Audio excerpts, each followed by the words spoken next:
નમસ્કાર દર્શક મિત્રો, @ગુજરાતમાં આપનું સ્વાગત છે।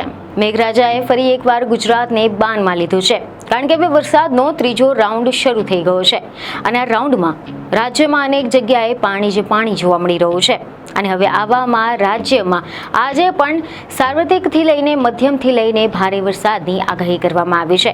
એવા સમાચાર છે કે ગુજરાતમાં હાલ 4 જેટલી વરસાદી સિસ્ટમ સક્રિય થઈ હોવાનું હવામાન વિભાગે જણાવ્યું છે અને રાજ્યમાં low pressure system, upper air cyclonic circulation trough line પસાર થતા વરસાદની આગાહી કરવામાં આવી રહી છે। રાજ્યમાં એક સાથે 4 જેટલી સિસ્ટમ સક્રિય થતા આગામી દિવસોમાં પણ ભારેથી ભારે વરસાદનું જોર રહેશે, જેમાં રાજ્યમાં વરસાદી માહોલ જામ્યો છે।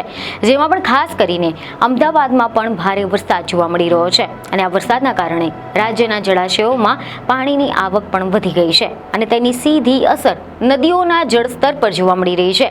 મીડિયા અહેવાલ અનુસાર એવી માહિતી મળી રહી છે કે સાબરમતી નદીની ઉપરવાસમાં આવેલા ધરોઈ ડેમ અને સંત સરોવરમાંથી મોટા પ્રમાણમાં પાણી છોડવામાં આવી રહ્યું છે અને આના પરિણામે અમદાવાદના વાસણા બેરેજમાં પાણીની આવક વધી ગઈ છે।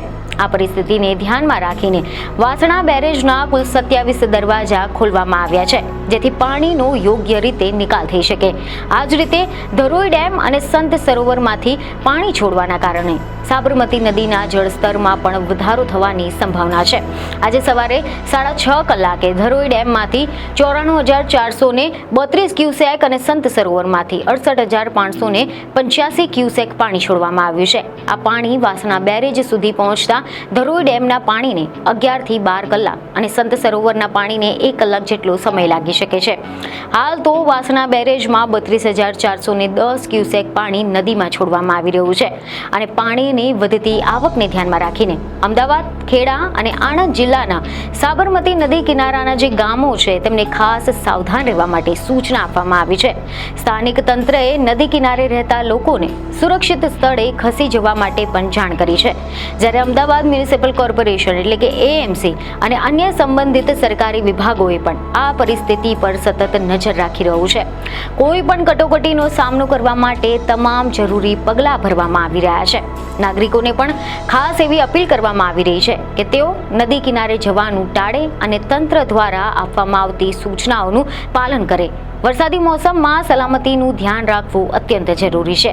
જોકે હવામાનને લઈને ગમે તે દિવસોમાં રાજ્યને લઈને કરવામાં આવેલી આગાહીઓની જો હવે આપણે વાત કરીએ તેવા સમાચાર સામે આવી રહ્યા છે કે હવામાન નિષ્ણાંત અંબાલાલ પટેલના જણાવ્યા મુજબ 4 જેટલી વરસાદી સિસ્ટમ સક્રિય થઈ છે અને આના જ કારણે રાજ્યમાં મુશળધાર વરસાદની શક્યતા છે।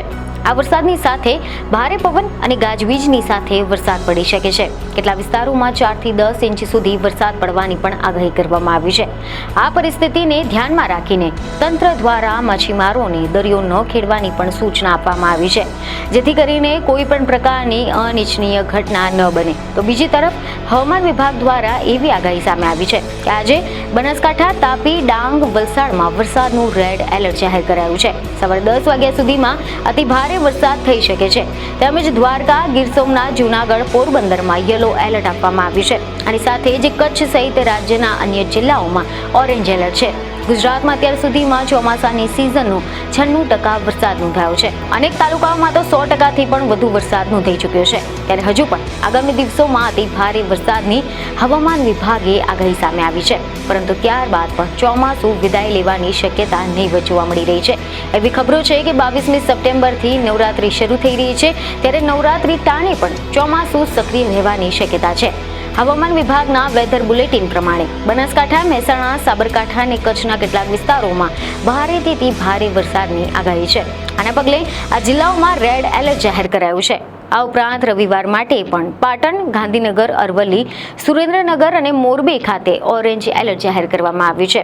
આ ઉપરાંત ખેડા, અમદાવાદ, આણંદ, પંચમહાલ, દાહોદ, મહીસાગર, રાજકોટ, જામનગર, પોરબંદર, જૂનાગઢ, દ્વારકા અને બોટાદના છૂટાછવાયા વિસ્તારોમાં ભારે વરસાદ થઈ શકે છે, જેના પગલે આ જિલ્લાઓમાં યલો એલર્ટ જાહેર કરાયું છે। તો બીજી તરફ રાજ્યમાં આગામી દિવસોમાં ભારે વરસાદની આગાહીના પગલે રાજ્ય સરકારે પર તાત્કાલિક અસરથી તૈયારીઓ શરૂ કરી નાખી છે। અહેવાલ એવા સામે આવ્યા છે કે પ્રવક્તા મંત્રીના નિવેદન મુજબ વરસાદની સંભવિત પરિસ્થિતિ અંગે ઉચ્ચ સ્તરીય સમીક્ષા બેઠક યોજવામાં આવી હતી અને આ બેઠકમાં લેવાયેલા નિર્ણય અનુસાર આગાહી પ્રમાણે પૂરતી તકેદારી રાખવી છે, જેથી કરીને કોઈ પણ પ્રકારની જાનહાનિ કે મોટી મુશ્કેલીને ટાળી શકાય. લોકોને સલામત રાખવા માટે તમામ જરૂરી પગલાં લેવામાં આવી રહ્યા છે. નેશનલ ડિઝાસ્ટર રિસ્પોન્સ ફોર્સ એટલે કે NDRF, આ સિવાય SDRF અને સ્થાનિક તંત્રને પણ એલર્ટ રાખવા માટે સ્પષ્ટ સૂચના આપી દેવામાં આવી છે. આ ટીમો કોઈ પણ પરિસ્થિતિનો સામનો કરવા માટે સજ્જ છે. આ ઉપરાંત પૂરગ્રસ્ત વિસ્તારોમાં રાહત અને બચાવ કામગીરી માટે પણ આના અગાઉથી જ આયોજન કરી લેવામાં આવ્યું હતું. સરકારની આ તૈયારીઓ દર્શાવે છે કે તેઓ નાગરિકોની સુરક્ષાની સર્વોચ્ચ પ્રાથમિકતા આપી રહ્યું છે. તો બીજી તરફ એવી ખબરો સામે આવી રહી છે કે હવામાન વિભાગના જણાવ્યા અનુસાર બનાસકાંઠા, તાપી, ડાંગ, વલસાડ, દમણ અને દાદરાનગર હવેલીમાં ભારે વરસાદ થવાની સંભાવના છે. આ વિસ્તારોમાં વીજળીના કડાકા ભડાકાની સાથે વરસાદ થવાનો છે. ભારે વરસાદના કારણે વાહન વ્યવહાર પણ ખોરવાઈ શકે છે. રસ્તાઓ પર પાણી ભરાઈ શકે છે. નીચાણવાળા વિસ્તારોમાં પૂર જેવી સ્થિતિ પણ સર્જાઈ શકે છે અને આ પરિસ્થિતિને ધ્યાનમાં રાખીને તંત્ર દ્વારા વોચ અને એલર્ટ જેવી ચેતવણીઓ પણ જારી કરવામાં આવી છે. લોકોને સુરક્ષિત રહેવા માટે વરસાદની પરિસ્થિતિ પર નજર રાખવાની પણ સલાહ આપવામાં આવી રહી છે. રાજ્યના અન્ય વિસ્તારોમાં પણ વરસાદની શક્યતા છે, જેમાં પાટણ, મહેસાણા, સાબરકાંઠા, અરવલ્લી, મહીસાગર, પંચમહાલ, દાહોદ, ગાંધીનગર, અમદાવાદ, ખેડા, આણંદ, વડોદરા, છોટાઉદેપુર, ભરૂચ, નર્મદા, સુરત, નવસારી, કચ્છ, મોરબી, સુરેન્દ્રનગર, જામનગર, રાજકોટ, બોટાદ, અમરેલી અને ભાવનગરમાં મધ્યમ વરસાદ થઈ શકે છે. આ ઉપરાંત દેવભૂમિ દ્વારકા, પોરબંદર, જૂનાગઢ, ગીર સોમનાથ, દીવમાં હળવા વરસાદની સંભાવના છે. આ વિસ્તારોમાં પવનની ગતિ 40 કિલોમીટર પ્રતિ કલાકની ઝડપ આનાથી ઓછી પણ રહે તેવી શક્યતા છે. બીજની ખબરો સાથે ફરી મળીશું. ધન્યવાદ.